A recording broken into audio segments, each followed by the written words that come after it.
You've probably noticed something strange about yourself. There are people in your life who could insult you, criticize you, even disappear from your life completely, and it barely affects you. But if a certain person says the same thing, your entire emotional world shifts. Your nervous system reacts. Your mind starts replaying the interaction for hours. And the strange part is this: it isn't about how close someone is to you. It's about whether they feel real to you. Most INFJs quietly carry a psychological rule they rarely say out loud. Some people simply don't exist inside their inner world. They exist physically, they exist socially, but emotionally, they are outside the system. And if you're an INFJ, you've probably felt guilty about this, because part of you wonders, is this cold? Am I dehumanizing people? But the truth is much more complicated, because this behavior isn't cruelty, it's protection. And if you don't understand why your mind does this, you'll either let the wrong people too close or push everyone away. Imagine this moment. You're sitting in a group conversation. Someone says something dismissive. Maybe they make a sarcastic comment about your ideas. Everyone else laughs, but you feel nothing. No anger, no sadness, no urge to defend yourself. It's like the comment bounced off invisible armor. Now imagine a different moment. Someone you trust says something small. Maybe they seem slightly disappointed in you, and suddenly your mind won't stop analyzing the conversation. What did they mean? Did you say something wrong? Did something change between you? For most people, these reactions don't make sense. But for INFJs, the difference is simple. One person had access, the other didn't. Here's the psychological truth most people never talk about. INFJs don't just connect with people socially, they connect with people neurologically. When someone becomes real to you, your nervous system begins syncing with theirs. Their emotions influence yours. Their tension enters your body. Their mood subtly shifts your perception of the world. This is why INFJs can walk into a room and immediately feel the atmosphere. But it creates a dangerous problem. If you allow too many people access to your emotional system, you become overwhelmed by emotional noise. So your mind develops a solution. It quietly filters people. Some are allowed inside, most remain outside. And when someone stays outside long enough, they stop feeling emotionally real. Most INFJs grow up believing something dangerous, that empathy should be unlimited, that every person deserves deep understanding, that seeing the humanity in everyone is a moral obligation.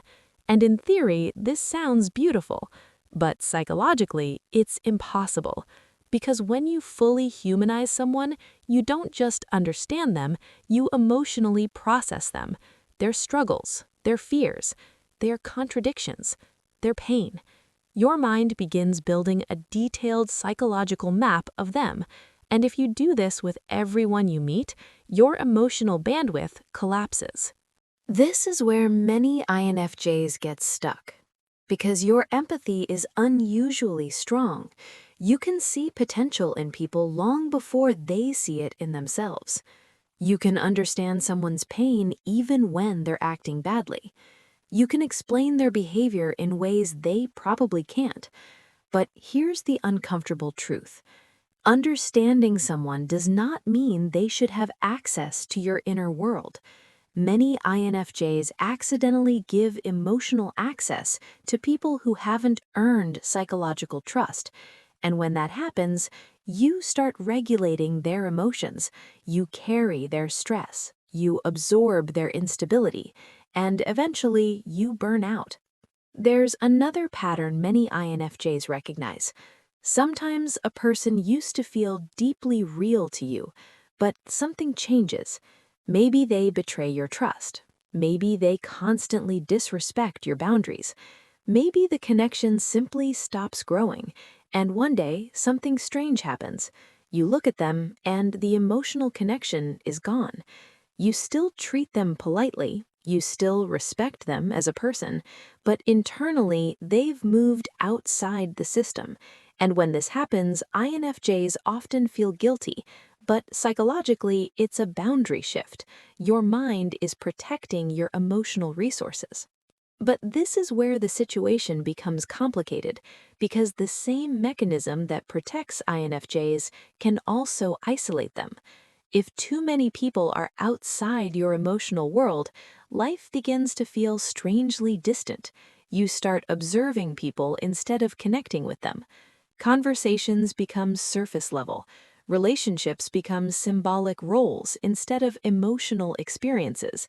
And slowly, you start wondering if anyone truly understands you. So the real challenge isn't deciding who to exclude, it's learning who deserves access. Most INFJs don't realize something important. Your mind isn't just filtering people, it's protecting your identity stability. Because when someone has emotional access to you, they influence how you see yourself. Their reactions shape your confidence. Their opinions affect your direction. Their emotional state affects your energy. And if the wrong person enters this space, they can destabilize your sense of self. That's why INFJs sometimes withdraw completely during major life transitions. They instinctively reduce emotional access, not because they hate people, but because they need to hear their own internal voice again. There's a concept most people struggle to understand. You can respect someone deeply while keeping them psychologically distant. You can wish someone well without letting their emotions influence yours. You can care about someone's humanity without letting them inside your inner world. For INFJs, this distinction is crucial because without it, empathy turns into self-erasure. Healthy INFJs eventually build something powerful, an internal sanctuary, a psychological space that belongs only to them, not to their family, not to their partner, not to their friends. This is the part of your identity that is not negotiable, your values, your vision, your direction in life. When this sanctuary exists, you no longer need to push everyone away, because emotional access becomes intentional. The real shift isn't learning how to cut people out, it's learning how to decide who belongs inside your inner world. And the rule is simpler than most INFJs realize. Access should be earned through three things: consistency, respect, and emotional responsibility. When someone shows these patterns over time, your nervous system naturally relaxes around them. Trust forms, connection deepens, and suddenly they start to feel real. So the real question isn't whether INFJs should emotionally distance themselves from people. Sometimes that distance is necessary. The real question is this: what happens when someone finally proves they deserve access to your inner world? Because when that happens, INFJs don't offer shallow relationships. They offer something rare: depth, understanding, loyalty, and the kind of emotional connection most people spend their entire lives searching for. Which raises another fascinating question: why do INFJs attract so many emotionally damaged people in the first place? If this resonates with you, I would appreciate it if you could hit the like button and subscribe to my channel. I am going through some personal situations, and after I sort it out, I am looking to use my real voice and face. Thank you so much for watching until the end. Let's raise awareness of our existence in a world that is designed for 99% of the population. We can make this happen together. Until next time, take care. Bye-bye.